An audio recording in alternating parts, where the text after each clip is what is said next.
আলেম ওলামারা হচ্ছেন নবীর ওয়ারিস।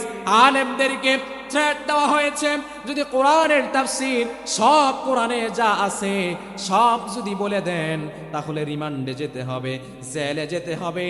এমন আলেম আমরা দেখেছি রিমান্ডে গিয়েছেন, জেলে গিয়েছেন, জেলে থেকে থেকে বছরের পর বছর, একটা বছর নয়, দুইটা বছর নয়, দীর্ঘ 11টা বছর জেলের মধ্যে ছিলেন, তারপরেও জালিমের সামনে মাথা নত করে না। ঠিক না বলেন না? শহীদ আল্লামা দেলোয়ার হোসেন সাইদি রহমাতুল্লাহি আলাইহি সন্দ্বীপের জমিনে এসেছেন। সেদিন একটা ফুটেজ দেখলাম, স্পিরিট বোর্ডে তিনি বসেছেন, ওই চেয়ারটাতে যেখানে ড্রাইভাররা বসে সেখানে তিনি বসেছেন, আর চালিয়ে চালিয়ে তিনি সন্দ্বীপে এসেছেন। সন্দ্বীপের জমিনে অসংখ্য তাফসীর মাহফিল তিনি করেছেন। তিনার মাহফিলে অসংখ্য সন্দ্বীপের হিন্দু ভাইয়েরা কালিমা পড়ে মুসলমান হয়েছে। ঠিক কিনা বলে? যাত্রা ফালার মধ্যে মুসলমানরা ঈমান ধ্বংস করে, তাফসীর মাহফিলে মুসলমানদের ঈমান মজবুত করে। যাত্রা ফালার ভিতরে নাটক সিনেমা গাওয়ার মাধ্যমে ধর্ষণ হয় আর সমস্ত অপকর্ম হয়, আর তাফসীর মাহফিলের মধ্যে কোনো অপকর্ম নাই, কোনো কিছুই নাই, বরং কোরআনের বাণী শুনে কোন দিক দিয়ে চোখ দিয়ে পানি বের হয়ে যায়।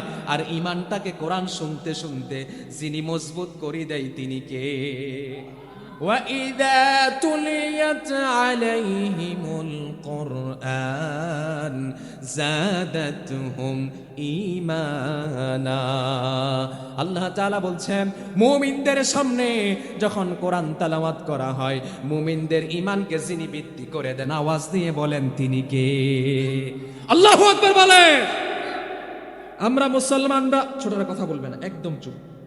আমরা মুসলমান যারা আছি, আমরা ইমানদার নিজেকে যারা দাবি করি, আমরা সবাই হয়েছি নামে ইমানদার, কামে কেউ ইমানদার নয়। যদি কামে ইমানদার হতাম তাহলে বদরের মতো 313 জন দিয়ে বাংলাদেশে কোরআনের রাজ কায়েম করা সম্ভব হয়ে যেত। ঠিক কিনা বলে? রাসূলুল্লাহ বদরের ময়দানে গিয়েছেন 313 জন নিয়ে, 313 জন নিয়ে বদরে গিয়েছেন। যিনি বিজয়ী দিয়েছেন তিনি কে? রাসূলুল্লাহর জীবনের সর্বশেষ যুদ্ধ হচ্ছে তাবুক, তার আগের যুদ্ধ হচ্ছে হুনাইন। হুনাইনের যুদ্ধের আগে হয়েছে মক্কা বিজয়। মক্কা বিজয়ে রাসূলুল্লাহ 10,000 সাহাবী নিয়ে মক্কা বিজয়ের রওনা হয়েছেন। মক্কা বিজয় রাসূলুল্লাহ করেছেন। মক্কা বিজয়ের পরে রাসূলুল্লাহ দাওয়াত দিয়েছেন। দাওয়াত দেওয়ার পরে আরো 2000 মুসলিম কালিমা পড়ে রাসূলের হাতে মুসলমান হয়ে গেছে। সংখ্যা হয়ে গেল মুসলমানদের 12,000। 12,000 হওয়ার পরে রাসূলুল্লাহ হুনাইনের যুদ্ধের মধ্যে ছুটে চললেন। হুনাইনের যুদ্ধের মধ্যে যখন গিয়েছেন, কাফেররা যখন অতর্কিত হামলা করেছে, ওই 12,000 মুসলমান সবগুলো রাসূলুল্লাহকে ছেড়ে পলায়ন করেছে।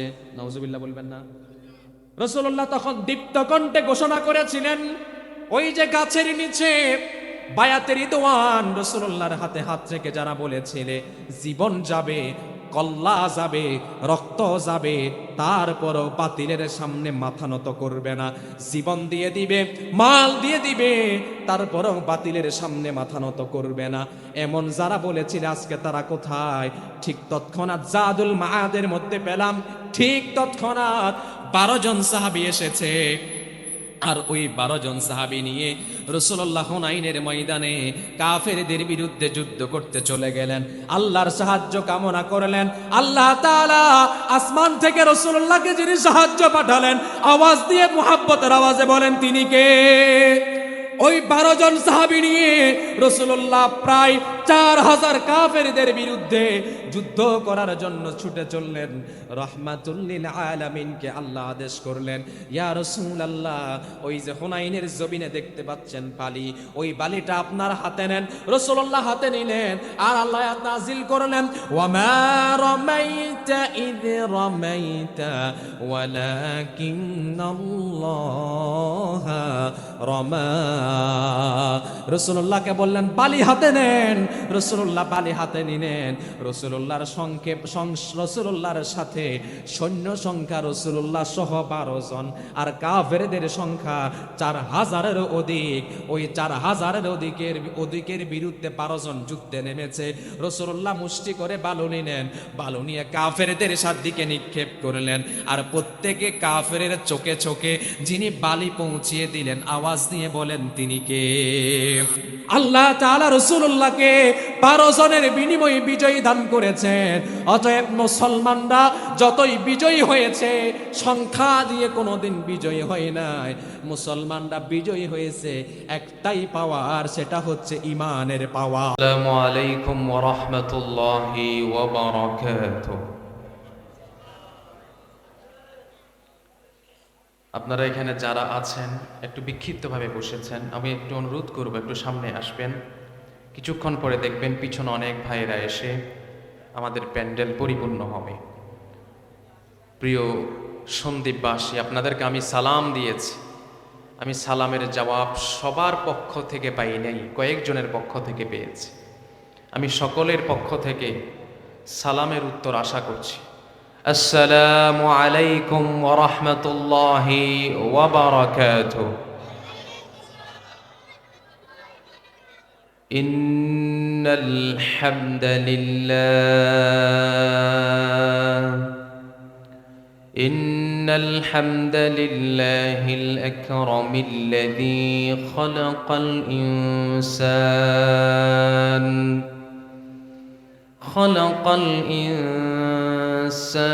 وكرم وعلمه من البيان ما لم يعلم فسبحان الذي لا يحصى امتنانه باللسان ولا بالقلم نستغفره ونتوب إليه ونشهد أن لا إله إلا الله وحده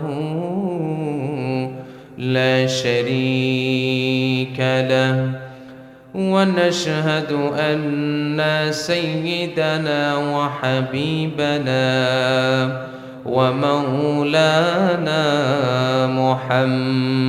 محمد الذي أرسله بالحق بشيرا ونذيرا وداعيا إلى الله بإذنه وسراجا وقمرا منيرا أما بعد فقد قال الله تعالى في كلامه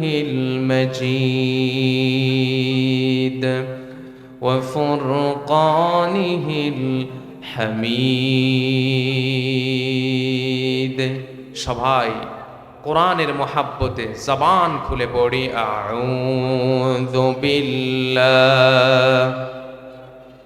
মিনাশ শাইতানির রাজীম বিসমিল্লাহির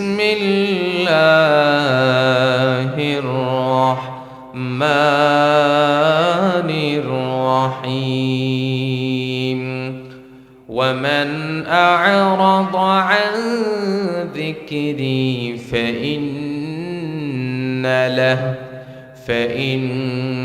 له معيشة ضنكا ونحشره يوم القيامة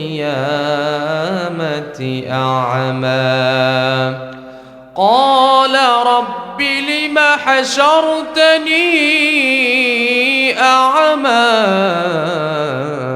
وقد كنت بصيرا قال كذلك أتتك آياتنا فنسيتها وكذلك اليوم تنسى وقال الله جل وعلا في شان حبيبه آمرا ومخبرا إن الله وملائكته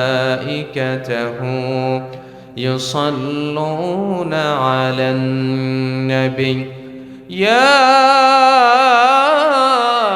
أيها الذين آمنوا صلوا عليه وسلموا تسليما اللهم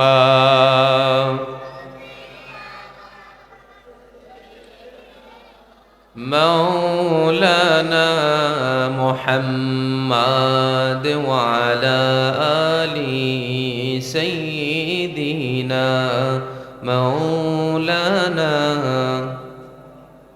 প্রিয় সন্দীপ ভাষী একটু আওয়াজ করে জবাব দিবেন আমরা রসুলকে ভালোবাসি কি বাসি না রসুলকে আমরা মোহাব্বত করি কি করি না কম না বেশি রসুলের প্রতি মোহাব্বত বেশি আওয়াজ হতে হবে কম না বেশি আওয়াজ করে পড়ি আল্লাহুম্মা সাল্লি আলা مولانا محمد وعلى آل سيدنا مولانا محمد কোরআন পড়ো কোরআন বুঝো কোরআন পড়ো কোরআন বুঝো ওহে মুসলমান এই কোরআনই দিতে পারে সব কিছুরই সমাধান আল্লাহুম্মা সাল্লি আলা সাইয়্যিদিনা মাওলানা মুহাম্মদ وعلى آل سيدنا مولانا চট্টগ্রাম জেলার সন্দ্বীপ উপজেলার কালাপানিয়া ইউনিয়নের মমতাজ ওয়াজেদ মাদ্রাসা ও এতিমখানার নবম বার্ষিক ওয়াজ মাহফিলের সম্মানিত মান্যবর সুযোগ্য বিদগ্ধ সভাপতি অত্র মাদ্রাসার সম্মানিত প্রতিষ্ঠাতা ইউএসএ প্রবাসী সকলেরই শ্রদ্ধেয় বিশিষ্ট সমাজসেবক শিক্ষানুরাগী আলহাজ মোহাম্মদ নজরুল ইসলাম সেলিম সাহেব আমরা দোয়া করি আপনাদের এই মাদ্রাসার প্রিন্সিপাল মাওলানা মাহমুদুল্লাহ সেলিম সাহেব থেকে শুনেছি ওনার প্রশংসা কিন্তু ওনাকে দেখে মনে হয়েছে আসলেই উনি প্রশংসার যোগ্য অত্র মাদ্রাসায় অসংখ্য এতিমের লালনের দায়িত্ব নিয়েছেন এবং এতিমের খাবার লেখাপড়া সব কিছুর দায়িত্ব নিয়েছেন এবং অত্র মাদ্রাসাকে অর্থনৈতিকভাবে সার্বিকভাবে মাসিক বাৎসরিক সাপ্তাহিক প্রতিদিন সব সময় সাহায্যের হাত বাড়িয়ে দিয়েছেন আল্লাহ তাআলা আজকের মাহফিলের সভাপতি এবং অত্র মাদ্রাসার প্রতিষ্ঠাতাকে আল্লাহ তাআলা দীর্ঘ হায়াত দান করুন একটু জবান খুলে বলেন আমিন আজকের মাহফিলের সম্মানিত সাধারণ সম্পাদক মাওলানা এএসএম সাইফুল ইসলাম সাহেব এবং আজকের মাহফিলে বাদ মাগরিব থেকে এতক্ষণ আপনাদের মাঝে সার গর্ব আলোচনা পেশ করছেন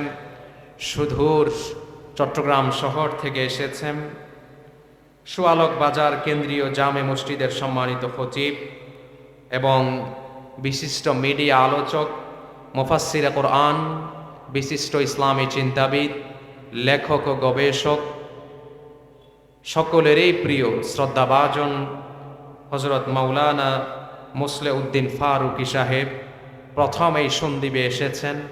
আল্লাহ তাআলা তিনাকে শুধু সন্দ্বীপ নয়, সারা বাংলাদেশ নয়, সারা পৃথিবী জুড়ে যেন কোরআনের এই অমীয় সুধা সকলের কাছে প্রেরণ করতে পারেন। আল্লাহ আমার ভাইকে তৌফিক দান করুন, আমিন। আমি তো আপনাদের মাঝে গত বছরও এসেছি, এই বছরও আলহামদুলিল্লাহ এক এক করে এখন 3য় নাম্বার চলছে। আল্লাহ তাআলা আমিও আপনাদেরকে ভালোবাসি, আপনারাও আমাকে ভালোবাসেন। এই ভালোবাসা একজনের জন্য, মোহাব্বতে বলতে হবে তিনি কে। আমরা একে অপরকে ভালোবাসি কার জন্যে? আজকের এই মাহফিলে আপনারা আসতে পেরে, বসতে পেরে খুশি না নারাজ? কম না বেশি? জবান খুলে বুলন্দ আওয়াজে বলুন আলহামদুলিল্লাহ। লক্ষ কোটি দুরুদ এবং সালামের হাদিয়া পেশ করছি আমাদের নবী মুহাম্মাদুর রাসূলুল্লাহ সাল্লাল্লাহু আলাইহি ওয়াসাল্লামের রওজা আতহারে। আল্লাহুম্মা সাল্লি আলাইহি আল্লাহুম্মা বারিক আলাইহি। প্রাণপ্রিয় সন্দ্বীপবাসী তথা কালাপানিয়াবাসী, আপনাদের সামনে আমি আমার খুতবার শুরুতে একটা আয়াত তেলাওয়াত করেছি। ওই আয়াতের আলোকে কোরআনুল কারীমের গুরুত্ব, তাৎপর্য এবং এ কোরআনের সাথে যদি আমরা থাকি, আমাদের বাস্তবিক দুনিয়ার জীবনে এবং আখিরাতের জীবনে আমাদের লাভ হবে 20টা। জোরে বলেন কয়টা? 20টা লাভ। আমরা অনেকে কোরআনের গুরুত্ব শুনেছি হাদিসের মাধ্যমে, কোরআনের মাধ্যমে। আজকে আমরা ভিন্ন আঙ্গিকে কোরআনের সাথে থাকলে কয়টা লাভ হবে? 20টা। আমরা সর্বসাকুল্যে 1 ঘন্টার বেশি আপনাদেরকে কষ্ট দিব না। এই অল্প সময়ের ভিতরে 20টা লাভের কথা বলবো। প্রথমে যিনি বলবেন, যিনারা আয়োজন করেছেন, যিনারা শুনবেন, আল্লাহ তাআলা যেন প্রত্যেককে আমলের নিয়তে বলার, আমলের নিয়তে শোনার আমাদের সবাইকে তৌফিক দান করুন। একটু প্রাণ খুলে মুহাব্বতের আওয়াজে বলতে হবে আমিন। এই মাহফিল যে হচ্ছে, আপনারা খুশি না নারাজ? বলেন খুশি না নারাজ? এমন একটা সময় ছিল আমাদের গায়ের উপরে এক স্বৈরাশাসক বসেছিল, যার কারণে মাহফিল করতে হলে পরে এলাকার চেয়ারম্যানের কাছে, মেম্বারের কাছে গিয়ে গিয়ে তারপরে অনুমতি নিয়ে তারপরে মাহফিল করা লাগতো। আওয়াজ দিয়ে বলেন ঠিক না বেঠিক? সেই স্বৈরাচার বিদায় নিয়েছে। সন্দ্বীপ নয়, সারা বাংলাদেশে তাফসীর মাহফিল, ওয়াজ মাহফিল, কোরআনের মাহফিল চলবে, কোনো অনুমতির প্রয়োজন নাই, ঘোষণা দিয়ে দিয়েছে। আলহামদুলিল্লাহ পড়েন। গানের মঞ্চ হয়, অনুমতি লাগে না। নাটকের মঞ্চ হয়, অনুমতি লাগে না। আল্লাহর কোরআনের বাণী, আল্লাহর কোরআনের এই নির্দেদার শাশ্বত বাণী যখন মানুষের কাছে প্রচার করা হয়, তখন অনুমতি নিতে হয়। আল্লাহর কসম করে বলি, এমন একটা সময় এখন এসেছে, এই সময় যদি আপনারা ধরে রাখতে পারেন, আগামীর বাংলাদেশ হবে কোরআনের বাংলাদেশ, আগামীর বাংলাদেশ হবে ইসলামের বাংলাদেশ, আগামীর বাংলাদেশ হবে আলেম ওলামার বাংলাদেশ। ঠিক কিনা বলে? এই বাংলাদেশ আপনারা দেখতে চান কি চান না? আমার পাশে বসে আছেন দারুল উলুম মাদ্রাসার প্রিন্সিপাল সাহেব। সেখানেও বলেছিলাম আগে অনুমতির প্রয়োজন, এখন আর অনুমতির প্রয়োজন লাগে না। কারণ অনুমতির প্রয়োজন লাগবে কেন? এই মাহফিলের অনুমতি যিনি দিয়েছেন তিনি কে? আপনাদের সুপার সাহেব এশারের নামাজে তেলাওয়াত করেছেন, বাল হুয়া কুরআনুম মাজিদ ফি লাওহিম মাহফুজ। এই কোরআন হচ্ছে আল্লাহর পক্ষ থেকে পাঠানো গ্রন্থ এবং এই কোরআন হেফাজতের দায়িত্ব আল্লাহ নিয়ে নিয়েছেন।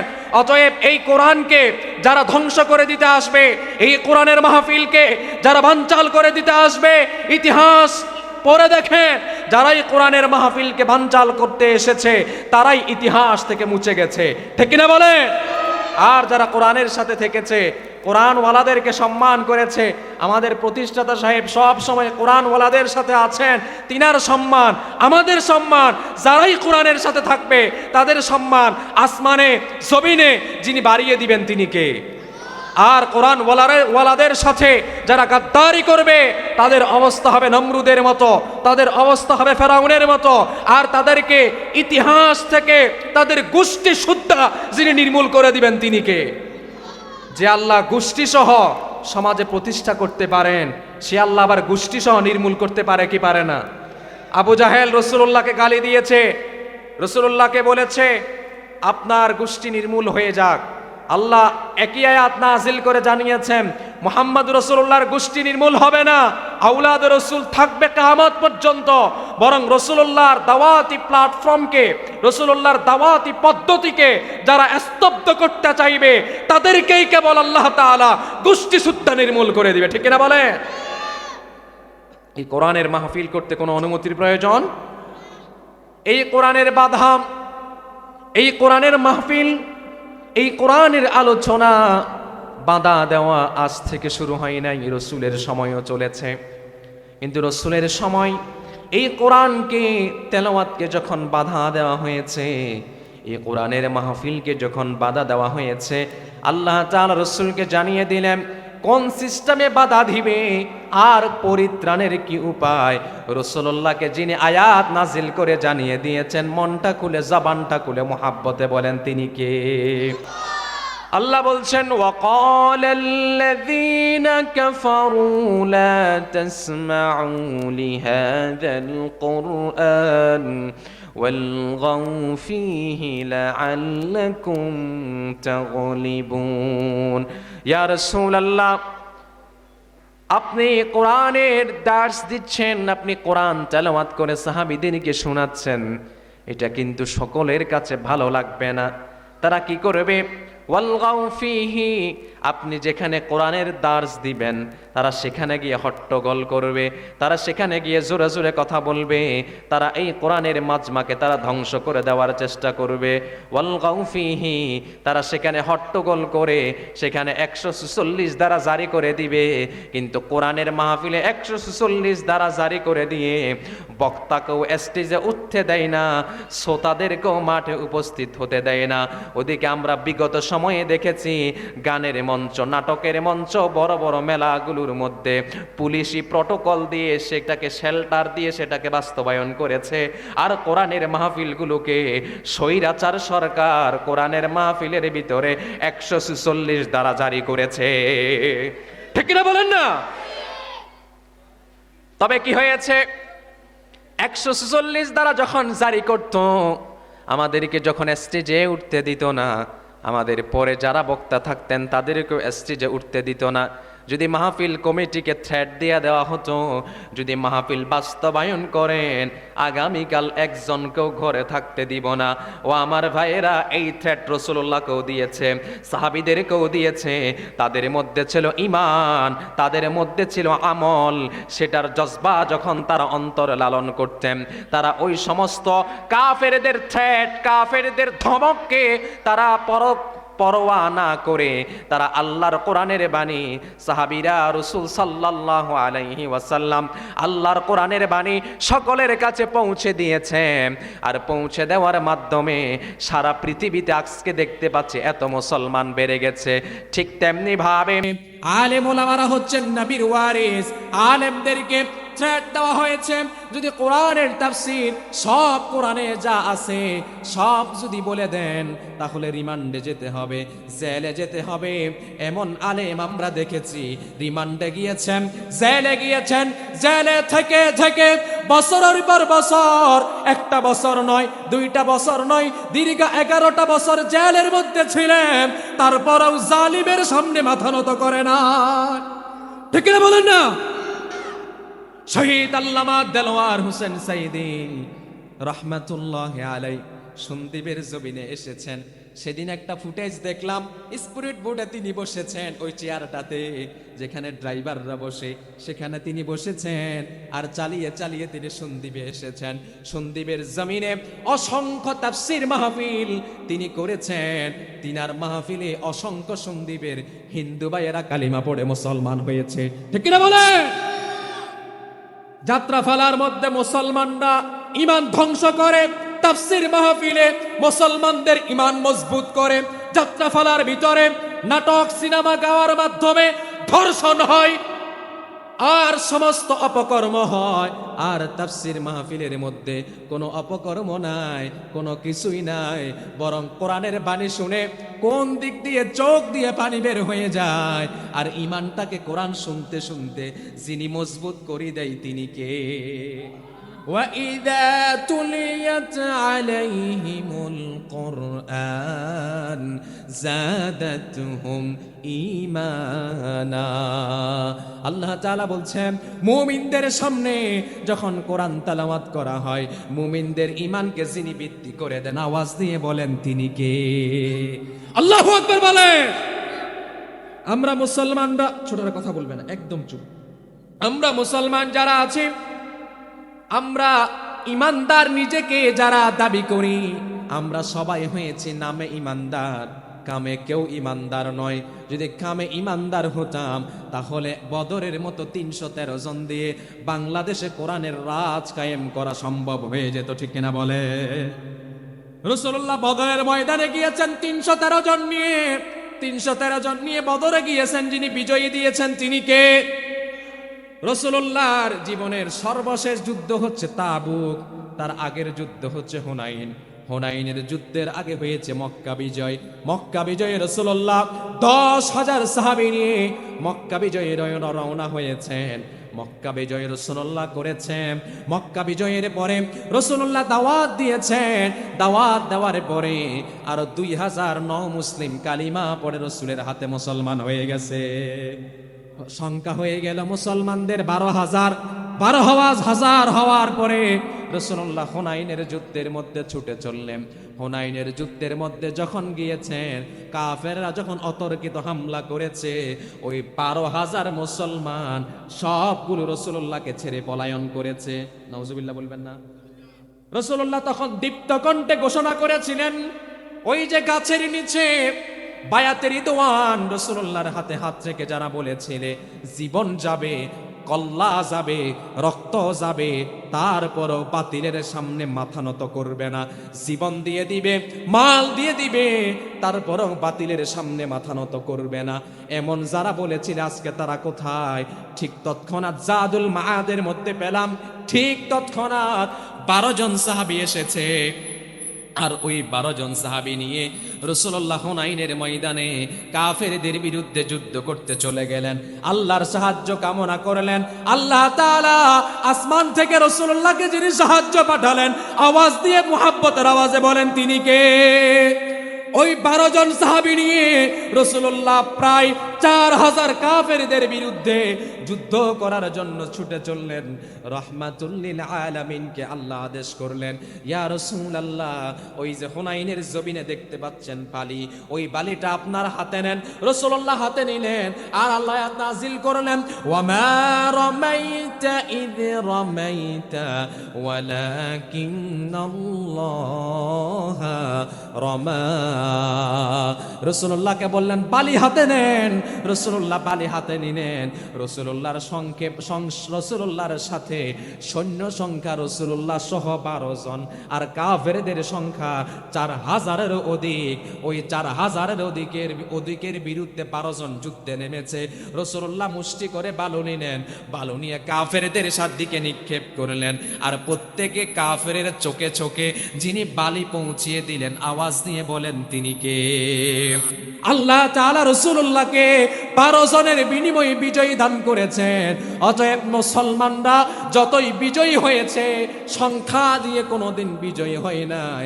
মুসলমানরা বিজয়ী হয়েছে একটাই পাওয়ার, সেটা হচ্ছে ঈমানের পাওয়ার। ঠিক না বলেন না? আমাদের পাওয়ার হচ্ছে একটা, সেটা কি?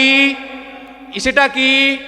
সেই ঈমান যদি আমাদের থাকে, ঈমানের তপ্ত আগুন যদি আমাদের বুকে বুকে জ্বলে, তাহলে সেই ঈমান নিয়ে যখন আমরা অগ্রসর হব, সমস্ত কাফেরের আন্ডা বাচ্চা গোষ্ঠী সুদ্ধা যিনি নির্মূল করে দিবেন, আওয়াজ দিয়ে বলেন তিনি কে? আমাদের একটা জিনিস অর্জন করতে হবে, সেটা হচ্ছে ঈমান। ঈমান যদি হয়ে যায়, ঈমানের কণ্ঠে, ঈমানের বজ্রধ্বনিতে যদি নারায়ে তাকবীরের স্লোগান দিয়ে যদি ময়দানটা প্রকম্পিত করে দিতে পারেন, ঠিক তেমনি ভাবে ওমর যেভাবে তাকবীর দিয়ে সমস্ত কাফেরদের বুকে আগুন জ্বলিয়ে দিলেন, শাহজালাল ইয়ামানী রাহমাতুল্লাহি আলাইহি নারায়ে তাকবীরের স্লোগান দিয়ে গৌর গোবিন্দের বুকের মধ্যে যেভাবে আগুন জ্বালিয়ে দিলেন, ঠিক তেমনি ভাবে ভাবে আমরা যদি তাকবীরের স্লোগান দিতে পারি সমস্ত ঈমান নিয়ে, ঠিক তেমনি ভাবে বর্তমানে কাফের যারা আছে, মুনাফিক যারা আছে, তাদের অন্তরের মধ্যে যিনি আগুন জ্বালাবেন তিনি কে? নারায়ে তাকবীর, নারায়ে তাকবীর। আমাদের পাওয়ার আছে না নাই? মুসলমান বড় ভাগ্যবান জাতি। বলবো বলেছিলাম এক এক করে কোরআনের সাথে থাকলে কয়টা লাভ মনে আছে আপনাদের? কয়টা লাভ? 20টা লাভ। এই কোরআনের সাথে আমরা থাকতে চাই কি চাই না? বলেন চাই কি চাই না? এই কোরআন এমন একটা জিনিস, ঘরে আগুন লাগলে সব পুড়ে যায়, বরং এই কোরআন পুড়ে না। সুবহানাল্লাহ বলে, আল্লাহু আকবার করে বলবেন না? আপনার স্বর্ণ, আপনার অলংকার, যা দামি যত কিছু আছে সব পুড়ে যায়, শুধু আল্লাহর কোরআন পুড়ে না। সুবহান। কিয়ামতে ইসরাফিল আলাইহিস সালামের ফুৎকারের পরে সব ধ্বংস হবে, আল্লাহর কোরআন ধ্বংস হবে না। সুবহানাল্লাহ বলেন।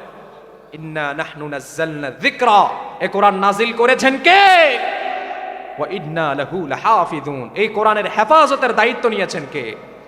আপনি আমি এই কোরআন পড়ি বা না পড়ি, আপনি আমি এই কোরআনের মাহফিল করি বা না করি, আপনি আমি এই কোরআনকে সংসদে বসানোর জন্য ইসলামী আন্দোলন, ইকামতে দ্বীনের আন্দোলন করি বা না করি, এই কোরআনের সম্মান যুগ যুগ ধরে যিনি বৃদ্ধি করবেন তিনি কে?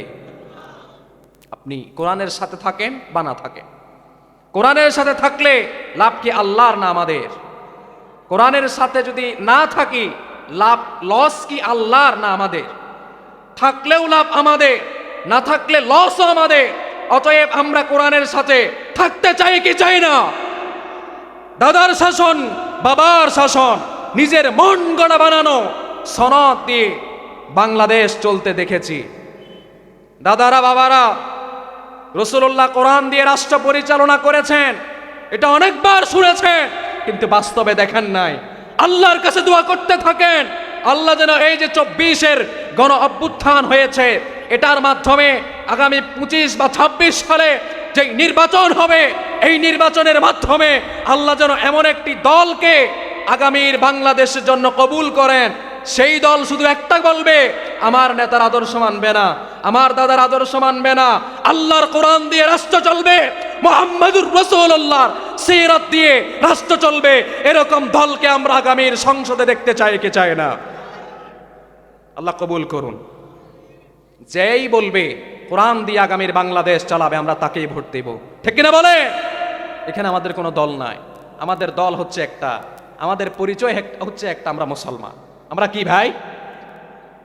আমাদের আল্লাহ একজন, আমাদের রসুল একজন, এটাই আমাদের সবচেয়ে বড় পরিচয়। আওয়াজ করে বলেন ঠিক না বেঠিক? আর কোন পরিচয় আমাদের আছে? আমরা এই কোরআন দিয়ে শুধুমাত্র মসজিদ চলবে, মাদ্রাসা চলবে, মসজিদ মাদ্রাসায় আল্লাহু আকবার বলবে। কোরআনের এই কথা আপনাদের মমতাজ ওয়াজিদিয়া মাদ্রাসার মধ্যে, এতিমখানার মধ্যে সব সময় কোরআন তেলাওয়াত হবে। আমরা শুধু এটা দেখতে চাই না, আমরা চাই সংসদে যারা কথা বলবে তারা কোরআন দিয়ে, রসুলের সিরাত থেকে ব্যাখ্যা দিয়ে দিয়ে সমস্ত সমস্যার সমাধান করতে হবে। ঠিক কিনা বলে? সেজন্য আমরা বলি সমস্ত সমস্যার সমাধান দিতে পারে। আর আল্লাহ কোরআনুল কারীমের মধ্যে ঘোষণা করেছেন, যা কিছু আছে সব কিছু আল্লাহ কোরআনের মধ্যে দিয়ে দিয়েছেন। সুবহানাল্লাহ বলে। রাষ্ট্র পরিচালনা কিভাবে করবে, সংসদ পরিচালনা কিভাবে করবে, সমাজনীতি, রাষ্ট্রনীতি, পররাষ্ট্রনীতি, ভূগোল নীতি, বিজ্ঞান, সায়েন্স যা আছে সব কিছু আল্লাহর কোরআনে আছে। সুবহানাল্লাহ। কোরআন, সেজন্য আমরা এই কোরআন, যতদিন এই কোরআন থেকে দূরে সরে যাব, যতদিন এই কোরআন থেকে দূরে থাকবো, আমাদের কপালের দুর্গতি কখনো যাবে না। আমরা সব দল চাই বাংলাদেশ দুর্নীতি মুক্ত হোক, চান কি চান না বলেন? সব দল চায় বাংলাদেশে টেন্ডারবাজি মুক্ত হোক, চায় কি চায় না? সব দল চায় সুদ মুক্ত বাংলাদেশ চায়, ইয়াবা মুক্ত বাংলাদেশ চায়, ঘুষ মুক্ত বাংলাদেশ চায়। তো সব কিছু যদি চান, রাসূলুল্লাহ তো ফর্মুলা দিয়েই দিয়েছে, সব কিছু মুক্ত। কোরআন সুন্নাহ ভিত্তিক যদি রাষ্ট্র কায়েম করতে হয়, আল্লাহর কোরআনের বিকল্প কোন রকমের সনদ পৃথিবীর মধ্যে এখনো কেউ আবিষ্কার করতে পারে নাই। আওয়াজ করে বলেন ঠিক না বেঠিক? এমন বাংলাদেশ চায় যেখানে হরিণ আর বাঘ একসাথে পানি খাবে, কেউ কারোর উপর আক্রমণ করবে না। এমন রাষ্ট্র চাই কি চায় না? এটার মানে বুঝাচ্ছি একদল ক্ষমতায় চলে গেছে, আরেক দল আসলে তাদের উপর আক্রমণ করবে, এমন বাংলাদেশ আমরা চাই না। আমরা চাই এমন এক বাংলাদেশ যেখানে একদল ক্ষমতা থেকে যাবে, আরেক দল ক্ষমতায় আসলে যেই দল ক্ষমতায় আসবে সেই দল অন্য দলকে ওয়েলকাম জানাবে। এমন বাংলাদেশ আমরা চাই, ঠিক কিনা বলেন না?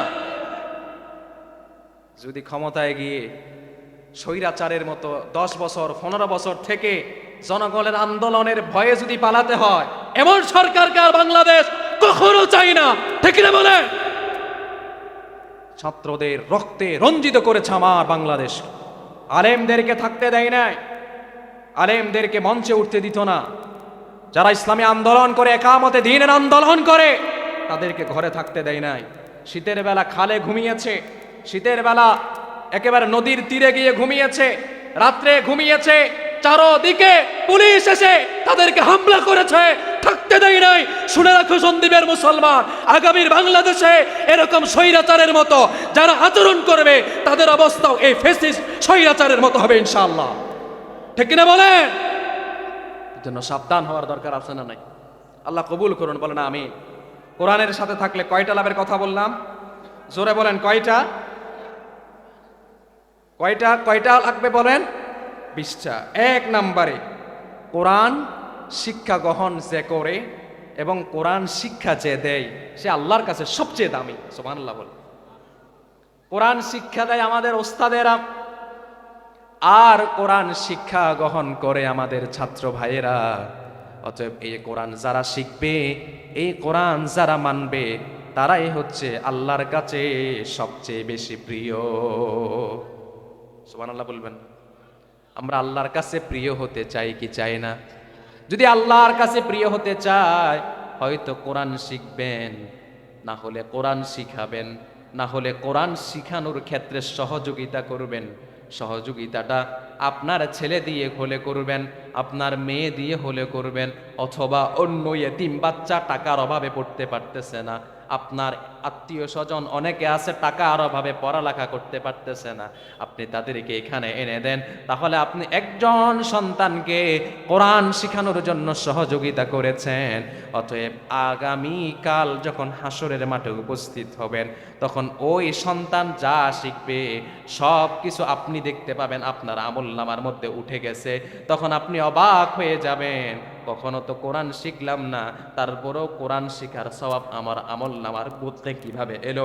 তার কারণ হচ্ছে আপনি এতিম একটা বাচ্চাকে, সে পড়তে চায় কিন্তু কোথায় পড়বে জানে না, আপনি অত্র মাদ্রাসায় এনে দিলেন, সে পড়বে, পড়ে যত আমল হবে, যত সওয়াব হবে, সব কিছু আমার আপনার আমলনামার মধ্যে যিনি তুলে দিবেন, আওয়াজ দিয়ে বলেন তিনি কে? আর জোরে বলতে হবে তিনি কে?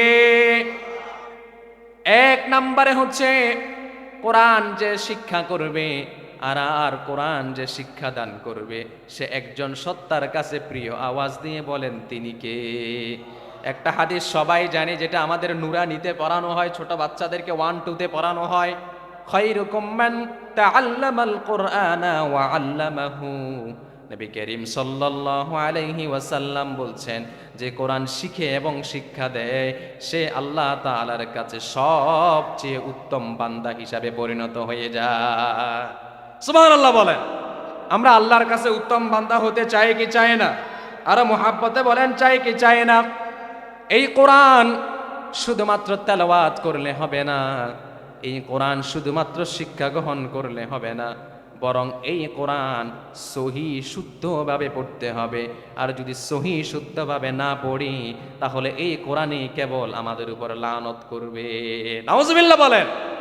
নবী করিম সাল্লাল্লাহু আলাইহি ওয়াসাল্লাম বলছেন, রুব্বা কারিন লিল কোরআন ওয়াল কোরআনু ইয়ালআনুহু।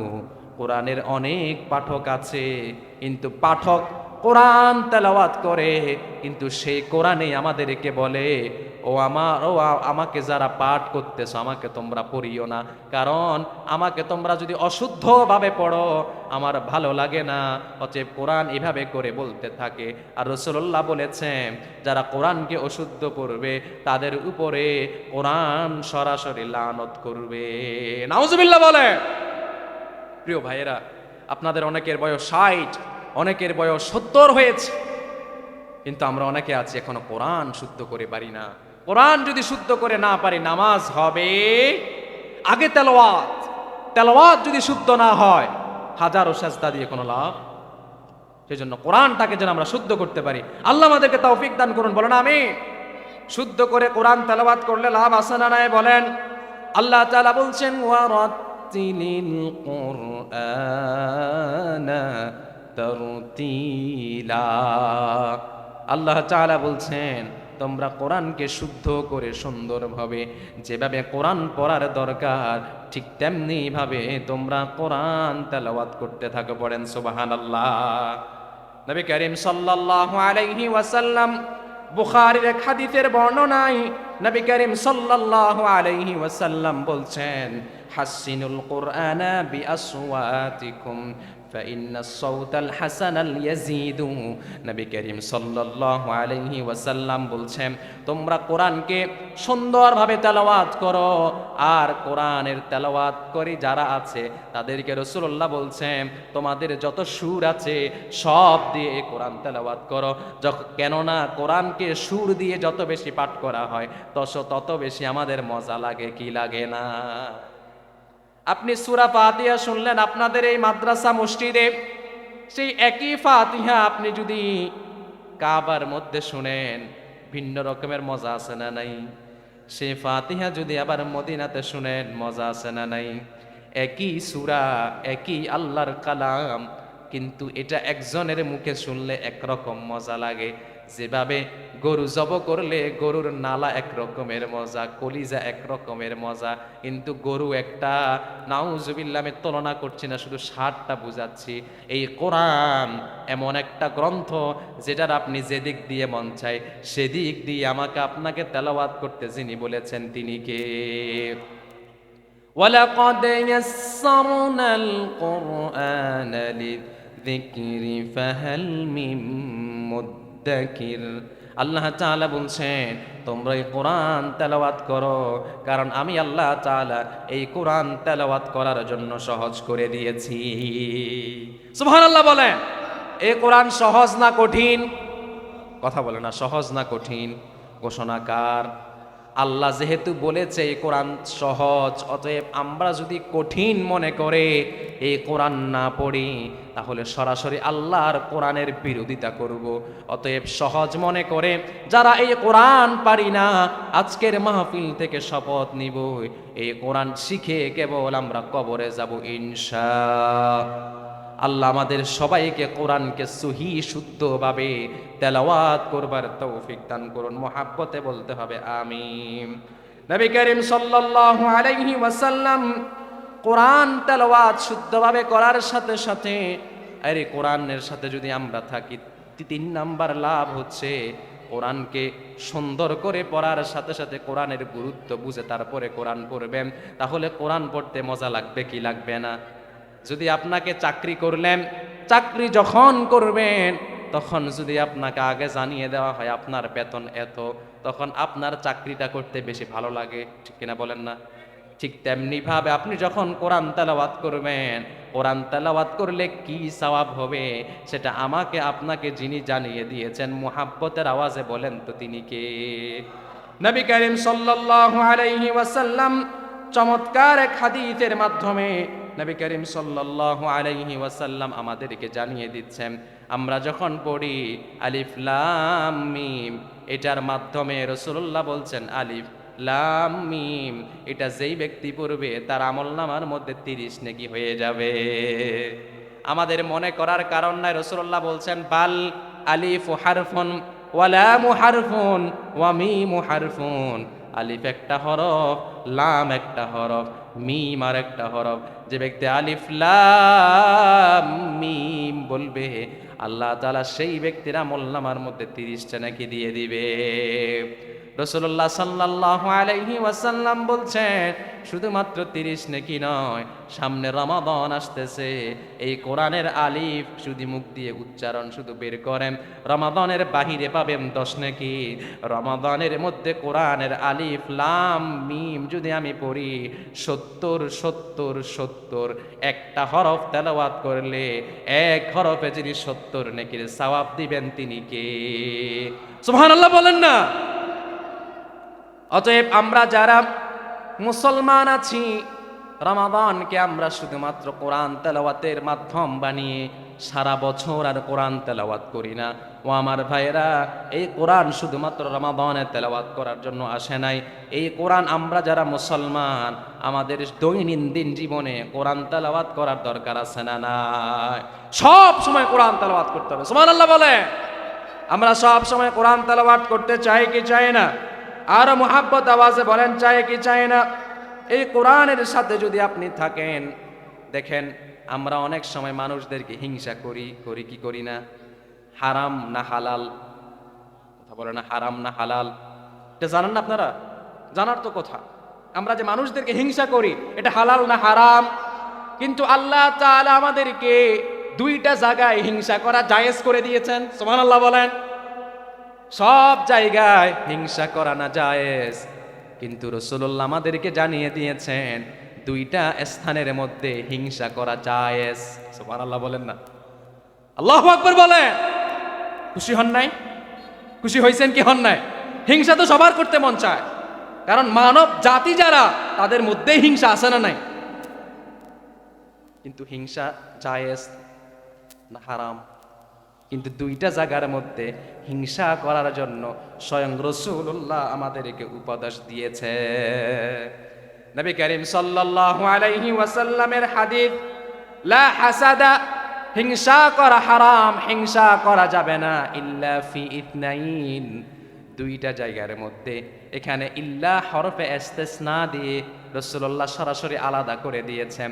ইল্লা যখন আসে তখন আগের আদেশ আর পরের আদেশ টোটালি ভিন্ন হয়ে যায়, একরকম আর থাকে না। তাহলে আগে বললেন হিংসা করা যাবে না, পরবর্তীতে বললেন তবে হ্যাঁ দুইটা জায়গায় তোমরা হিংসা করতে পারবে।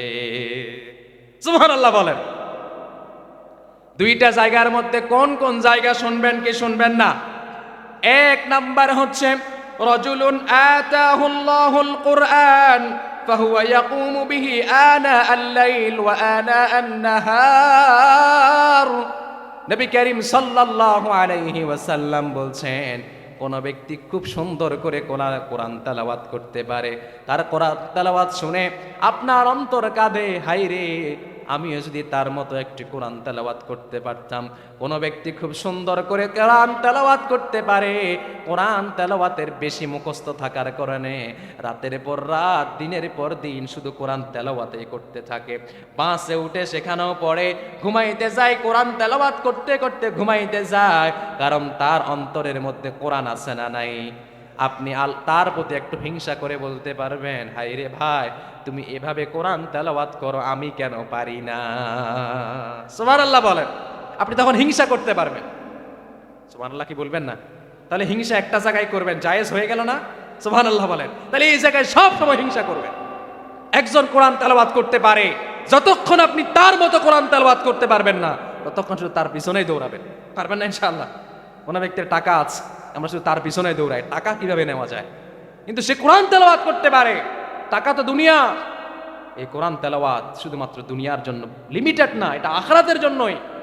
অতএব কোন ব্যক্তি কোরআন তেলাওয়াত ভালো করতে পারে, আমি তার প্রতি হিংসা করে আমি এই জন্য কোরআন তেলাওয়াত করতে পারি, আমাদের এই নিয়ত এই আশা রাখার দরকার আছে না নাই? দুই নম্বরে নবী করিম সাল্লাল্লাহু আলাইহি ওয়াসাল্লাম বলছেন ওয়া রাজুলুন আতাহুল্লাহু মালা ফাহুয়া ইউনফিকু মিনহু আনা আল-লাইলি ওয়া আনা আন-নাহার। রাসূলুল্লাহ বলছেন কোন ব্যক্তি খুব বেশি দান করে, তার কাছে টাকা আছে, এই দানটা হারাম পথে না হালাল পথে দান করে, আপনি তার দিকে তাকে একটু ঈর্ষা করবেন, হায় রে ও আল্লাহ তুমি আমারে টাকা দাও না, তা আমি দান করতে পারতেছি না। যে ব্যক্তি ভালো করে মসজিদ মাদ্রাসা বানাচ্ছে, তুমি যদি তার মতো আমারে টাকা দাও, তাহলে আমি তার চেয়ে আরো বেশি করে দান করব। এভাবে এই কাজ করে করে আল্লাহর কাছে হিংসা করতে পারবেন। অতএব দুইটা হিংসা করার জন্য জায়েজ যিনি করে দিলেন, আওয়াজ দিয়ে বলেন তিনি কে? সুবহানাল্লাহ বলবেন না? এতদিন শুনতেন হিংসা করা হারাম, তবে আজকে দুইটা পাই গেলেন। একটা হচ্ছে কি কোরআন তেলাওয়াত খুব ভালো করতে পারে, আপনি যেন কোরআন তেলাওয়াত করতে পারেন, এজন্য তার প্রতি হিংসা করবেন। আর আরেকজনের কাছে খুব বেশি টাকা আছে, আপনি দান করতে, আপনার কাছে টাকা নাই, আপনি দান করতে পারতেছেন না, আল্লাহর কাছে চাইবেন, আল্লাহ আমারে যদি টাকা দিতা তুমি, আমি শুধু তোমার রাস্তায় দান করতেই থাকতাম। সুবহানাল্লাহ বলে, আল্লাহু আকবার বলে। তাহলে কোরআনের সাথে যদি আমরা থাকি, 5 নাম্বার যে লাভ, সেটা হচ্ছে এই কোরআন সরাসরি আমাকে আপনাকে হেফাজত করবে। কোরআনকে হেফাজতের দায়িত্ব নিয়েছেন কে? আবার এই কোরআন আমাদেরকেও হেফাজতের দায়িত্ব নিয়েছে। সুবহানাল্লাহ বলবেন না? কোরআন যে তেলাওয়াত করবে, কোরআন যে পড়বে, কোরআন যে বুঝবে, কোরআন যে মানবে, কোরআনের মত অনুযায়ী যে চলবে, কাল কিয়ামতের মাঠে, কঠিন ময়দানে এবং কবরের ভিতরেও এই কোরআন আমার আপনার জন্য সুপারিশ করে আমাদেরকে জান্নাতে নিয়ে যাবে। সুবহানাল্লাহ বলে। কোরআনের সুপারিশ আমরা চাই কি চাই না? কোরআনের সুপারিশ যদি আমরা চাই, তাহলে এই কোরআন তেলাওয়াত করার দরকার আছে না নাই? আরো জোরে বলেন, আছে না নাই? আমরা আল্লাহর কাছে তৌফিক কামনা করি, আল্লাহ তুমি আমাদেরকে সব সময় কোরআন তেলাওয়াত করবার তৌফিক দাও। আমরা অনেকে আছি 11টি যে সূরা ফাতিহা শুরুতে, শেষে 10টা, যেগুলা দিয়ে আমরা প্রায় নামাজ পড়ি, এই 11টা সূরা আমরা অনেকেও পারি না, বাড়তি পারবো তো দূরের কথা, কিন্তু নিজেকে মুসলমান পরিচয় দেই। আজকের মাহফিল থেকে আপনাদের কাছে জোর দাবি করব, করজোরে আরজ করব, আমাদের সকলেই নিয়ত করি এই অন্তত 11টি সূরা যেন সহি শুদ্ধভাবে যেন আমরা পড়ে নিতে পারি। আল্লাহ তুমি আমাদেরকে তৌফিক দান করে দাও। আর জোরে বলেন আমিন। 6 নাম্বার, রমজানের মধ্যে অধিক হারে কোরআন তেলাওয়াত করলে আমাদের সম্মান যিনি বৃদ্ধি করবেন তিনি কে? রমাদান আর 20 দিন বাকি, কয় দিন?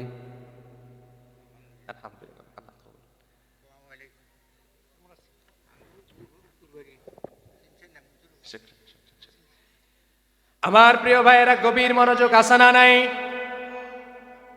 পড়েন লা ইলাহা ইল্লাল্লাহ, লা ইলাহা ইল্লাল্লাহ, লা ইলাহা ইল্লাল্লাহ, লা ইলাহা, লা ইলাহা ইল্লাল্লাহ মুহাম্মাদুর রাসূলুল্লাহ। মুহাব্বতে বলেন সাল্লাল্লাহু।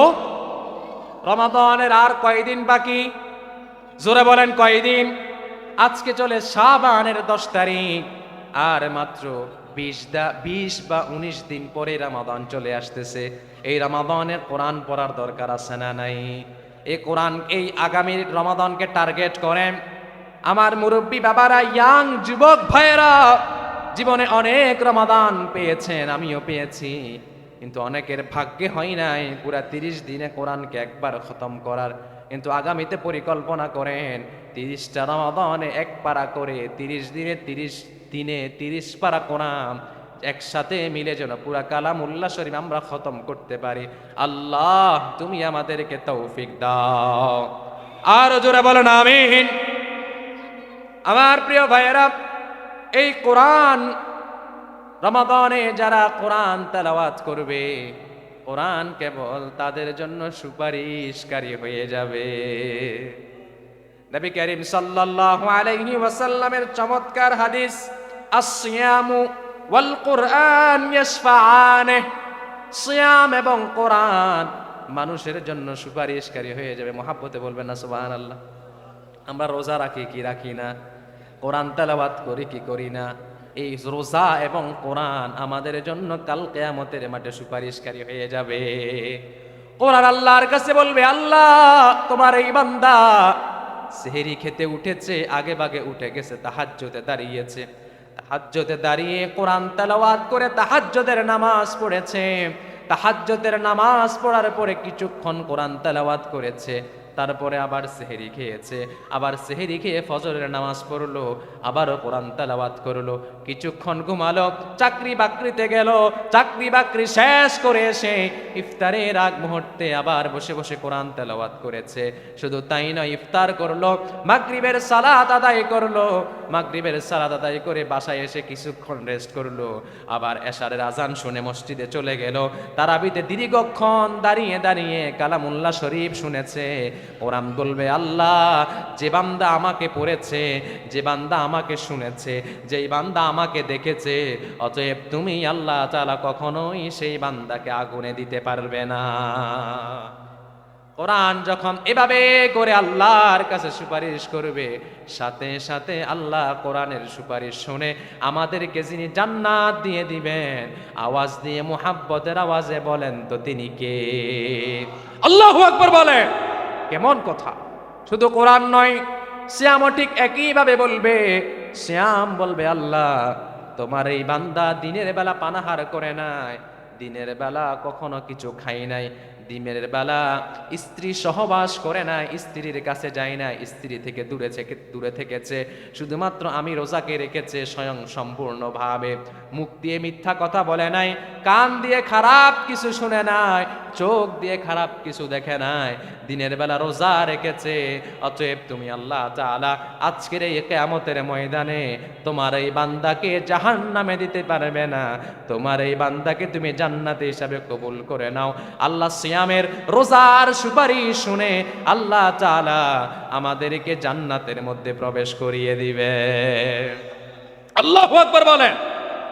আমরা রোজার সুপারিশ, কোরআনের সুপারিশ আমরা সবাই চাই কি চাই না? যদি চাই, আগামীর রমজানে আমরা 30টা রোজা সবাই রাখবো ইনশাআল্লাহ। আগামীর রমাদানে পুরা কালামুল্লাহ শরীফ একবার খতম করব ইনশাআল্লাহ। যদি সময় হয়, সুযোগ হয়, জীবনে একবার হলেও পুরা কালামুল্লাহ শরীফ 30 পারার বাংলা অনুবাদ সংক্ষিপ্ত তাফসীর পড়ার চেষ্টা করব ইনশাআল্লাহ। আল্লাহ কবুল করুন, বলুন আমিন। মানুষ যদি ইচ্ছা করে সব পারে, ঠিক না বলেন না? মানুষের ইচ্ছা নাই, ইচ্ছা থাকলে সব পারে। ইচ্ছা যদি থাকে পারবেন ইনশাআল্লাহ। অন্তত যদি নাও পারেন, যে 10টা সূরা মুখস্থ পারেন লাস্টের, আলাম তারা থেকে নাস পর্যন্ত, সূরা ফিল থেকে সূরা নাস পর্যন্ত, আর এদিকে সূরা ফাতিহা, এগুলার অর্থগুলো পড়ে ফেলবেন। আর নামাজে যখন দাঁড়াবেন, এই অর্থ মাথার মধ্যে নিয়ে নিয়ে কোরআন তেলাওয়াত করবেন। আপনার মন কখনো আর বাইরে ছুটে যাবে না। সুবহানাল্লাহ বলে। আপনার মন, আমার মন আর কখনো অন্যদিকে যাবে না। আল্লাহ তাআলা আমাদেরকে মনোযোগ সহকারে নামাজ পড়ার, রোজা রাখার, কোরআন তেলাওয়াত করার রমাদানে তৌফিক দান করুন। একটু প্রাণ খুলে মুহাব্বতের আওয়াজে বলতে হবে আমিন। আর আল্লাহর কাছে দোয়া করি, আল্লাহ, রমাদান চলে আসছে, আমাদেরকে তুমি আর রমাদানের আগে মৃত্যু দিও না। যদি মৃত্যু দাও, রমাদানে মৃত্যু দিও, বলেন আমিন। যদি মৃত্যুর বাজেট শেষ হয়ে যায়, আমাদের আর 20টা দিন বাড়াই দাও, আমাদেরকে একটু রমাদানে মৃত্যু দিও। আর যদি বাজেট শেষ হয়ে যায়, আমাদেরকে একটু কোরআন তেলাওয়াত অবস্থায় মৃত্যু দিও, বলেন আমিন। আর আল্লাহর কাছে সব সময় একটা মৃত্যু কামনা করবেন, সেটা হচ্ছে শাহাদাতের মৃত্যু। সব মৃত্যুর হিসাব আছে, এই শাহাদাতের মৃত্যুর কোনো হিসাব নাই, বিনা হিসাবে জান্নাত। আল্লাহু আকবার কি বলবেন না? আমরা এই শহীদে মৃত্যু চাই কি চাই না? আমার প্রিয় ভাইরা, 7 নম্বরে কোরআনের সাথে থাকলে কি লাভ? কোরআনের সাথে যদি আমি আপনি থাকি, তাহলে এখানে দেখবেন অনেক মুসলমান আছে যারা কোরআন পড়ে না কিন্তু নামাজ পড়ে। কিন্তু কিছু মুসলমান আছে নামাজও পড়ে, কোরআন তেলাওয়াত করে, আছে না নাই? যারা শুধুমাত্র নামাজ পড়ে তাদের সমান তারা হবে না যারা কোরআন তেলাওয়াত করে নামাজও পড়ে। অতএব যে ব্যক্তি কোরআন তেলাওয়াতে প্রতিদিন করবে, আবার প্রতিদিন কোরআন তেলাওয়াতের সাথে সাথে নামাজও পড়বে, আর যে ব্যক্তি শুধুমাত্র নামাজ পড়ে, তার তুলনায় যে কোরআন পড়ে, নামাজও পড়ে, সে আমার আল্লাহর কাছে সবচেয়ে বেশি প্রিয় হয়ে যায়। সুবহানাল্লাহ বলবেন না? রাসূলুল্লাহ খুব চমৎকার করে একটা হাদিস বলেছেন, গভীর মনোযোগ দিয়ে শুনবেন। মাসালুল মুমিনি আল্লাযী ইয়াকরাউল কুরআনা কামাসালি, রাসূল সাল্লাল্লাহু আলাইহি ওয়াসাল্লাম মুমিনের মর্যাদার সাথে তুলনা করেছেন। ওই মুমিন হচ্ছে সর্ব উৎকৃষ্ট মুমিন, ওই মুমিন হচ্ছে আল্লাহর কাছে সবচেয়ে প্রিয় বান্দা, কোন মুমিন, ওয়া মাসালুল মুমিনিল্লাযী লা ইয়াকরাউল কুরআন, যেই মুমিন কোরআন তেলাওয়াত করে সেই মুমিন হচ্ছে আল্লাহর কাছে সবচেয়ে বেশি প্রিয় তার তুলনায় যে কোরআন তেলাওয়াত করে না। সুবহানাল্লাহ বলে। আমি মুসলমান কিন্তু আমি কোরআন তেলাওয়াত করি না।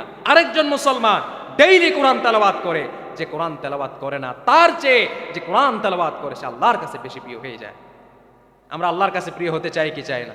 যদি প্রিয় হতে চাই আল্লাহর 30 পারা কালামুল্লাহ শরীফ পড়ার দরকার আছে না? না, আল্লাহ আমাদেরকে পড়ার তৌফিক দান করুন। বলো না আমিন। আরো জোরে বলো না আমিন। সংক্ষিপ্তভাবে বলছি, এই কোরআনের সাথে যদি আমি আপনি থাকি, 8 নম্বরের যেই লাভ সেটা হচ্ছে কোরআন তেলাওয়াত যারা করবে আখিরাতে নয় দুনিয়ার মধ্যেই কেবল আল্লাহ তাআলা তাদের মর্যাদা বৃদ্ধি করে দিবেন। আমরা মুসলমান যারা, আমরা সব সময় বিশ্বাস করব যেটা দেখি সেটার প্রতি নয়। আমরা মুসলমান যারা, তারা সব সময় অদৃশ্যের প্রতি বিশ্বাস রাখতে হবে, ঠিক কিনা বলেন না? আমরা রসুলকে দেখেছি, আল্লাহকে দেখেছি, জান্নাত জাহান্নাম দেখেছি, ফুলসিরাত দেখেছি, কবরের আযাব দেখেছি, তারপরে বিশ্বাস করি কি করি না? এটার নাম মুসলমান। এজন্য মুসলমান যেটা পায় না সেটার প্রতি পাওয়ার আগ্রহে বিশ্বাস করে বেশি, আর অমুসলিমরা যেটা পায় শুধু সেটাই বিশ্বাস করে, যেটা দেখে না, আনসিন ইজ নাথিং, তারা বলে যা দেখি না তা বিশ্বাস করি না। আমরা মুসলমান বলি যা দেখি না তা আমরা আরো বেশি বেশি করে বিশ্বাস করি। সুবহানাল্লাহ বলে। এটাই মুসলমানদের পার্থক্য। তবে মুসলমানরা আখিরাতে তো মর্যাদা আছে, তো দুনিয়ার মধ্যেও কোরআন তেলাওয়াত যারা যারা করবে তাদের মর্যাদা আছে না নাই? নবী করিম সাল্লাল্লাহু আলাইহি ওয়াসাল্লাম বলছেন, ইন্নাল্লাহা ইয়ারফাউ বিহাযাল কিতাবি আকওয়ামান ওয়া ইয়াদাউ বিহি আখিরিন। নবী করিম সাল্লাল্লাহু আলাইহি ওয়াসাল্লাম বলছেন, যেই জাতি কোরআন মানবে, যেই জাতি কোরআন মতো চলবে, আল্লাহ এবং তার রসুল যা বলেছেন সে অনুযায়ী যেই জাতি চলবে, দুনিয়াতে থাকা অবস্থায় সেই জাতিকে আল্লাহ তাআলা উন্নত জাতি হিসাবে পরিণত করে দিবে। সুবহানাল্লাহ বলে। এজন্য আলোচনার ভূমিকায় বলেছিলাম, কোরআনের সাথে যদি থাকা যায়, ইসলামের সাথে যদি থাকা যায়, এই কোরআন দিয়ে সব কিছু যদি আমরা চালাইতে পারি, তাহলে এই জাতির ভাগ্য খুলে যাবে। না হলে এই জাতির ভাগ্য কখনো পরিবর্তন হবে। যদি ভাগ্য পরিবর্তন করতে হয়, কোরআনের বিকল্প কিছু নাই, ঠিক কিনা বলে? রাসূলুল্লাহ সে কথা বলছেন। যদি ভাগ্য পরিবর্তন করতে হয়, কোরআনের বিকল্প কিছু খুঁজলে কখনো ভাগ্য পরিবর্তন করা যাবে। নেতার পরে নেতা আসবে, নেত্রীর পরে নেত্রী আসবে, কিন্তু আপামর তাওহীদি জনতা, বাংলাদেশের সাধারণ মানুষের ভাগ্য কখনো পরিবর্তন করা সম্ভব যদি কোরআনবিহীন ভাগ্য পরিবর্তনের চিন্তা হয়। আমার প্রিয় ভাইয়েরা, তাহলে 8 নম্বরে বললাম, আমাদের যেই লাভ কোরআনের সাথে যদি আমরা থাকি, তাহলে কেবল শুধুমাত্র আখিরাতে নয় দুনিয়ার মধ্যেও আমাদের মান সম্মানকে যিনি সবার উপরে নিয়ে যাবেন, আওয়াজ দিয়ে মুহাব্বতে বলতে হবে তিনি কে। আর 10 নম্বরে হচ্ছে, এই কোরআন আমি আপনি যদি পড়ি, তাহলে দেখা যাবে আপনার শুধুমাত্র একটি আয়াত তেলাওয়াত করলেন তাও সওয়াব, একটি হরফ তেলাওয়াত করলেন তাও সওয়াব, যেখান দিয়ে পড়বেন সেখান দিয়ে সওয়াব। অর্থাৎ কোরআন এমন কোনো কিতাব নয় শুধুমাত্র আলিফ লাম দিয়ে পড়লে সওয়াব বেশি, নাস থেকে পড়লে সওয়াব কম, এমন নয়। আপনি কোরআন পারেন না, 11টি সূরা পারেন, ডেইলি 100 বারে 11টা সূরা পড়তে থাকেন, আপনার আমলনামার মধ্যে সওয়াব যিনি দিবেন তিনি কে? আপনি শুধু সূরা ফাতিহা পারেন আর 2-1টা সূরা পারেন, সেগুলাই শুধু পড়েন, হাঁটতে গেলে পড়েন, বসতে গেলে পড়েন, বাজারে গেলে পড়েন, সব জায়গায় আপনি পড়েন, তাহলে আল্লাহ তাআলা আপনার আমার আমলনামার মধ্যে সওয়াব দিয়ে পরিপূর্ণ করে দিবে। অনেকে কোরআন পড়তে পারেন না বলে শুধুমাত্র যেগুলো পারেন সেগুলা পড়েন, তাহলে সওয়াব আছে না নাই? টেনশন করার কোনো প্রয়োজন নাই।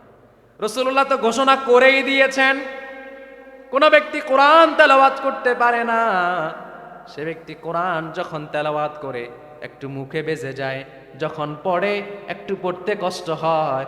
রাসূলুল্লাহ বলেছেন, আজরানে, যে ব্যক্তি সুন্দরভাবে কোরআন পড়তে পারে আর যে বেজে বেজে পড়ে, তবে বেজে বেজে পড়লে হবে না, শুদ্ধ করার চিন্তা যার মধ্যে থাকবে, রাসূলুল্লাহ ঘোষণা করেছেন তাকে আল্লাহ ডাবল সওয়াব দিয়ে দিবে।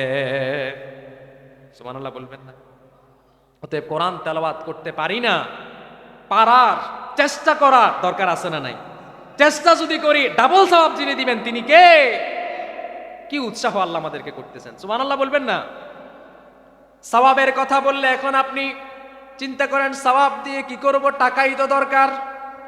আমার প্রিয় ভাইয়েরা, দুনিয়াতে টাকা দিয়ে সবকিছু চলে, ঠিক তেমনি ভাবে এমন একটি জায়গা আছে সেখানে টাকা দিয়ে কিছু চলে না, শুধু সওয়াব দিয়েই চলবে। শুধু সওয়াব। কার কত সওয়াব আছে দেন, কিনেন। সওয়াব বেশি, কে টাকা কম। অনেকে বিল্ডিং এর উপর সেমি পাকা টিন দিয়ে থাকে, অনেকে একতলায় থাকে, টাকা বেশি ডুপ্লেক্সের মধ্যে থাকে।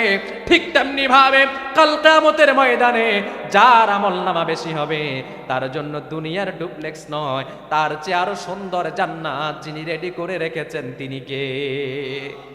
এই জান্নাতে যেতে চায় কি চায় না? এমনে যাওয়া যাবে না, আমল করার দরকার আছে না নাই? ইন্নাল্লাযীনা আমানু ওয়া আমিলুস সলিহাত, আল্লাহ বলছেন যারা ঈমান আনবে, ঈমান শুধু আনবে না, ঈমান আনার সাথে সাথে সৎ কাজ যারা করবে তাদের জন্য যিনি জান্নাত রেডি করে রেখেছেন, মনটা খুলে জবানটা খুলে সমস্ত শক্তি গলার মাঝ বরাবর এনে বলেন তো তিনি কে? আর কেউ নয়। আমরা সেই জান্নাতের সকল অধিবাসী হতে চাই। আজকে যেভাবে এখানে বসেছি, কাল কিয়ামতের ময়দানে আল্লাহ যেন আমাদেরকে এভাবে জান্নাতে বসার তৌফিক দান করেন। জান্নাতে যেতে আপনারা চান না? তো আমিনটা একটু মহাব্বতে বলতে হবে না? বলো না আমিন। কত নাম্বার বললাম? 10। কত গেল? 11 নম্বরে হচ্ছে যে ব্যক্তি কোরআনের সাথে থাকবে সে ব্যক্তির সম্মান আসমানেও বেড়ে যাবে, জমিনেও বেড়ে যাবে।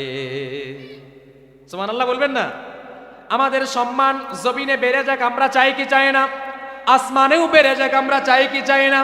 ও আমার ভাইয়েরা, আল্লাহ দোয়া শিক্ষা দিয়েছেন, রব্বানা আতিনা ফিদ দুনিয়া হাসানা ওয়া ফিল আখিরাতি হাসানা ওয়া কিনা আযাবান নার।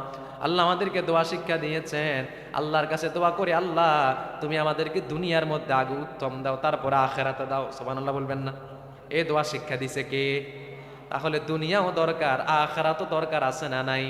তবে ওয়ামাল হায়াতুদ দুনিয়া ইল্লা মাতাউল গুরুর, তবে দুনিয়াকে এত বেশি প্রাধান্য দেওয়া যাবে না যেন দুনিয়াকে প্রাধান্য দিতে গিয়ে আখিরাতকে ধ্বংস করে দেওয়া হয়। এত বেশি প্রাধান্য দিবেন যেটা না করলেই নয়, আবার আখিরাতকে বেশি করে প্রাধান্য দিলে জান্নাত যিনি রেডি করে রেখেছেন, আওয়াজ দিয়ে মোহাব্বতে বলেন তিনি কে? কে তিনি? আমার প্রিয় ভাইয়েরা, আমরা আল্লাহর কাছে জান্নাতুল ফেরদাউস কামনা করি। আল্লাহ তুমি আমাদের সবাইকে জান্নাতুল ফেরদাউসের মেহমান হিসেবে কবুল করো, বলো না আমিন।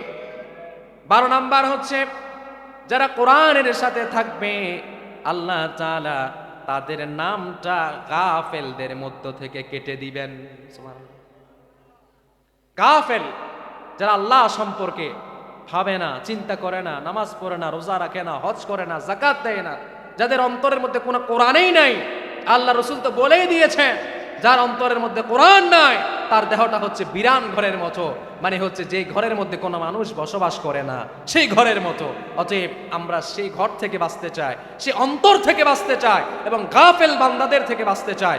আল্লাহর কাছে তো আমাদের দোয়া হওয়া উচিত এরকম যে আল্লাহ তুমি আমাদেরকে গাফেলদের মধ্য থেকে হেফাজত করো, বলো না আমিন।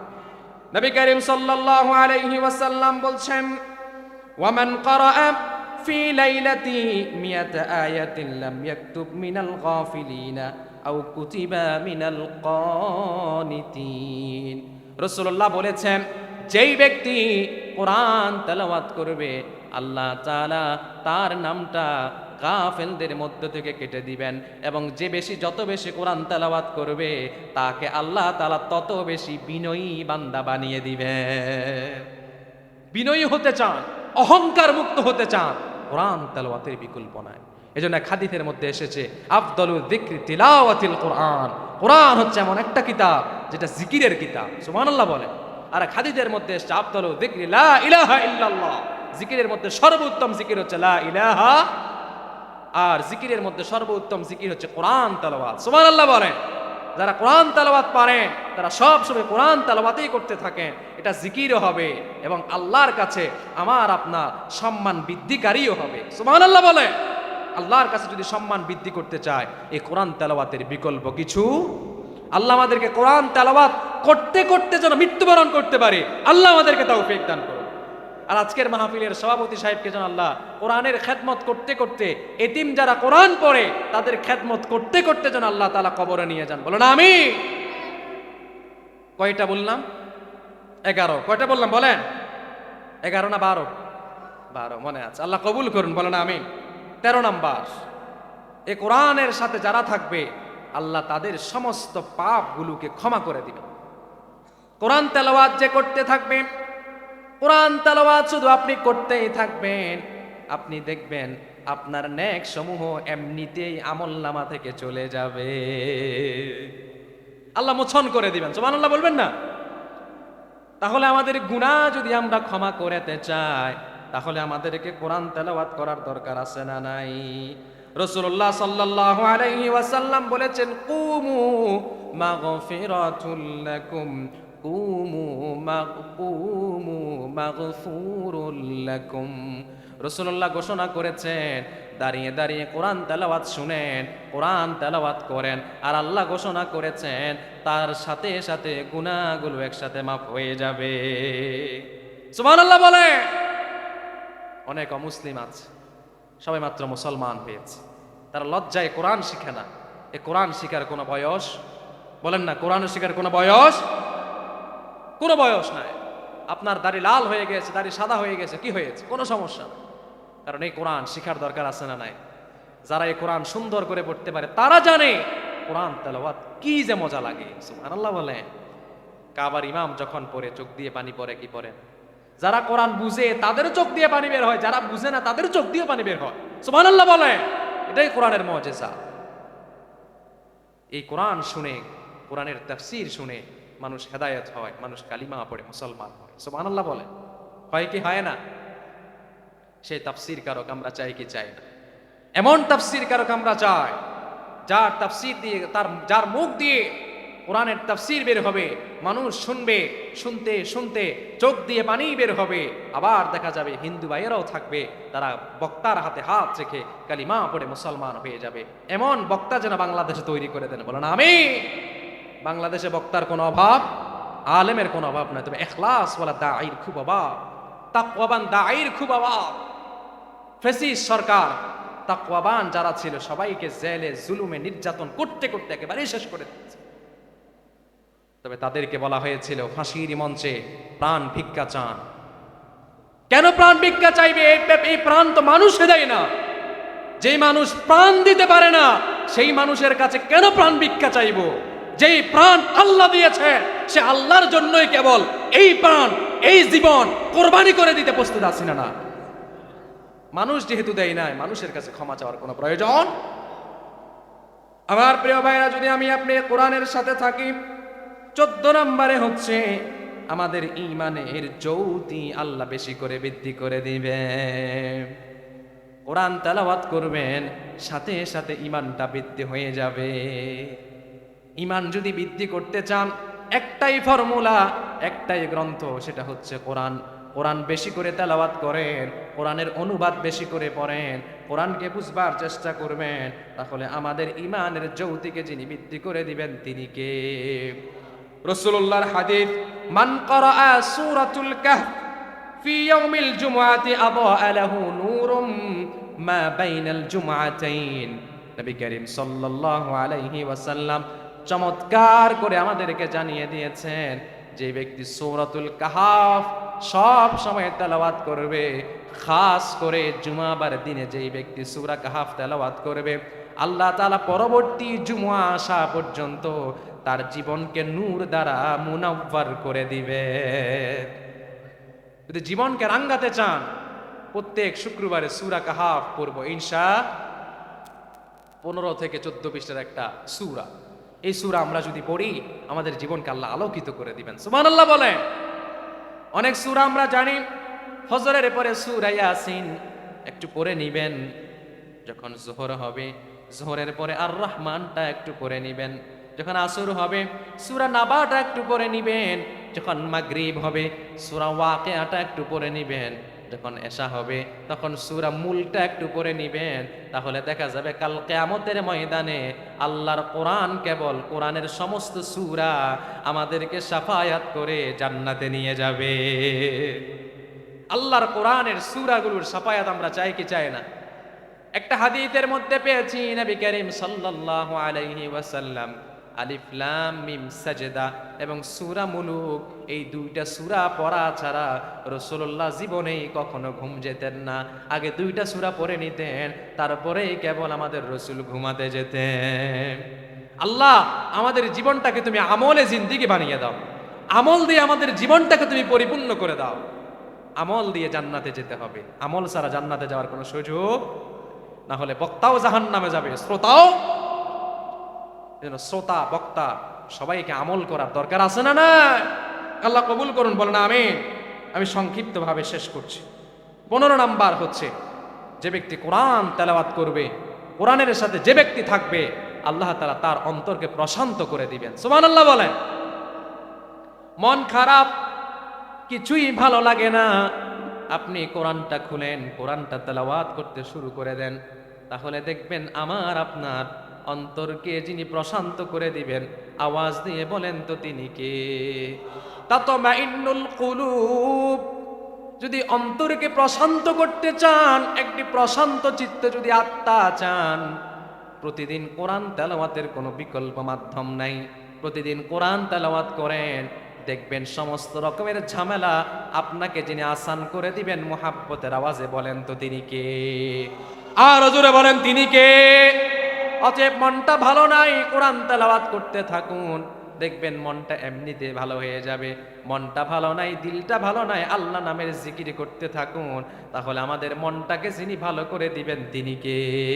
মনটা ভালো নাই, ওযু করেন, 2 রাকাত নফল নামাজ পড়েন, মনটা ভালো নাই, ওযু করেন, নামাজ পড়ে যাই নামাজে বসে চোখের পানিটা ছেড়ে দেন, দেখবেন চোখের পানি এদিকে টপ টপ করে পড়বে, ওইদিকে আল্লাহ আমাদের দোয়া কবুল করবেন, এদিকে যিনি আমাদের হৃদয়টাকে প্রশান্ত করে দিবেন তিনি কে? আমার আল্লাহ পারে কি পারে না?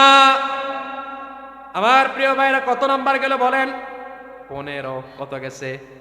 বাকি আছে কয়টা? শুনবেন ইনশাআল্লাহ, বলে শেষ করছি সংক্ষিপ্ত ভাবে। 16 নম্বরে হচ্ছে, আমি আপনি যদি কোরআনের সাথে থাকি, তাহলে সরাসরি আল্লাহ তাআলার নৈকট্য আমি আপনি অর্জন করতে পারবো। আমরা এখানে যারা উপস্থিত হয়েছি, আমরা সবাই চাই কি চাই না যে আল্লাহ আমাদেরকে ভালোবাসুক? চাই কি চাই না? চাই কি চাই না? রসুল আমাদেরকে ভালোবাসুক আমরা চাই কি চাই না? ওই যে আল্লাহ এবং তার রসুল আমাদেরকে ভালোবাসুক, এই দাবি যদি আমরা পূরণ করতে চাই, তাহলে কোরআন তেলাওয়াতের বিকল্প কোনো মাধ্যম নাই। আল্লাহ তাআলা আল্লাহর প্রিয় ভাজন হওয়ার জন্য, রসুলের প্রিয় ভাজন হওয়ার জন্য আমাদেরকে কোরআন তেলাওয়াত করবার তৌফিক দাও। 17 নাম্বার, এই কোরআন এর যে ধারক, কোরআনের যে বাহক, এই কোরআন তাদেরকে জাহান্নাম থেকে বাঁচিয়ে দিবে। সুবহানাল্লাহ বলেন। 18 নাম্বার হচ্ছে, এই কোরআন তেলাওয়াত যারা করবে, কোরআন তেলাওয়াত করার পরে কোরআন তেলাওয়াতের মধ্যে, কোরআনের মধ্যে প্রায় 14টি সেজদা রয়েছে। কয়টা সেজদা? কোরআনের ভিতরে এই সেজদার আয়াতগুলো যারা পড়বে আর সাথে সাথে যারা সেজদা করবে, এই কোরআনের সেজদার বিনিময়ে আল্লাহর কাছে সুপারিশ করে জান্নাতে নিয়ে যাবে। আমরা অনেকে আছে কোরআন তেলাওয়াত করি, এই সেজদাগুলো কিন্তু ওয়াজিব। এই সেজদাগুলো যারা দিবে না তারা গুনাহগার হবে। সেজদাগুলো চাইলে আপনি একসাথে দিতে পারেন। আপনি খতম শুরু করেছেন রমাদানের 1 তারিখ থেকে, আপনি যদি চান প্রতিদিনেরটা প্রতিদিন দিয়ে দিবেন, সবচেয়ে ভালো। কিন্তু যদি প্রতিদিনেরটা প্রতিদিনে দিতে না পারেন, কোরআন তেলাওয়াত শেষ করে একসাথে 14টি সেজদা দিয়ে দিতে হবে, এটা ওয়াজিব। তাহলে গুনাহগার হতে হবে। আর এই সেজদা যারা দিবে, কোরআন তেলাওয়াত শুনে, কোরআনের আয়াতগুলো শুনে, যে আয়াতের ভিতরে আল্লাহ সেজদা করতে বলেছেন, ওয়াসজুদ ওয়াকতারি, এভাবে করে অনেকগুলো আয়াত আছে। এই সেজদার আয়াতগুলো শুনে যারা সেজদা দিবে, আমি আয়াতগুলো পড়ে শোনাতে পারছি না, কারণ এই আয়াতগুলো যদি আমি পড়ি, আপনাদের সবার উপরে সেজদা ওয়াজিব হয়ে যাবে। এই কোরআনের আয়াতের সেজদাগুলো যে পড়বে, যে শুনবে, সবাইকে সেজদা দিতে হবে। সুবহানাল্লাহ। এজন্য তারাবিতে যখন হাফেজ সাহেবরা সেজদার আয়াত পড়েন, তখন সাথে সাথে কোথায় চলে যান? সেজদায় চলে যান। আবার উঠে সূরা ফাতিহা আর পড়েন না, পরবর্তী আয়াত থেকে পড়া শুরু করেন। সুবহানাল্লাহ বলেন। সেজন্য সেজদা ওয়াজিব তারা নামাজের ভিতরে আদায় করে ফেলে। আল্লাহ তাআলা এই সেজদাগুলো দিয়ে কোরআনের সুপারিশ যেন আমরা কামাই করতে পারি, আল্লাহ আমাদেরকে তৌফিক দান করুন, বলেন আমিন। 19 নাম্বার, এই কোরআনের সাথে যারা থাকবে, কোরআন যারা লিখেছেন ফেরেশতারা, কোরআন যারা পড়বে তেলাওয়াত করবে, তাদের সম্মান কোরআন যে ফেরেশতারা লিখেছেন তাদের মতোই হয়ে যাবে। সুবহানাল্লাহ বলেন না। জিব্রাইল রাসূলের কাছে কোরআন নিয়ে আসতেন আর রাসূল শুনতেন, সাহাবীদেরকে বলতেন, সাহাবীরা পাথরের মধ্যে, কাঠের মধ্যে, গাছের মধ্যে, গাছের বাকরের মধ্যে, পাতার মধ্যে লিখে রাখতেন। সাহাবীরা কত কষ্ট করে কোরআন সংরক্ষণ করেছেন। কিছু সাহাবী লিখে রাখতেন, আবার কিছু সাহাবী মুখস্থ করে নিতেন। আর হযরত ওসমান রাদিয়াল্লাহু তাআলা এই কোরআনকে একত্রিত করে আমাদের জন্য তিনি রহমত হিসাবে বন্টন করেছে। আল্লাহু আকবার বলেন। এই জন্য এই কোরআন আমরা যেটা পড়ি, যে কেরাতে পড়ি, এই কেরাত ছাড়াও আরো 6টা ভাবে কোরআন পড়া যায়। সুবহানাল্লাহ বলেন। 7 ভাবে এই কোরআন আপনি পড়তে পারবেন, যেভাবেই পড়বেন যিনি কবুল করে নেবেন তিনি কে? আল্লাহু আকবার বলেন। আল্লাহ আমাদের জন্য সহজ করে দিয়েছেন, যেভাবে পড়তে মন চায় পড়েন, আল্লাহ তাআলা কবুল করে নেবেন। আলহামদুলিল্লাহ বলেন। সর্বশেষ, এই কোরআন যে পড়বে তার সম্মান আল্লাহর পক্ষ থেকে আল্লাহ নিজেই দিবেন। সুবহানাল্লাহ বলবেন না? কোরআনের ধারক বাহক যারা, তাদের সম্মান আল্লাহ নিজেই দেন।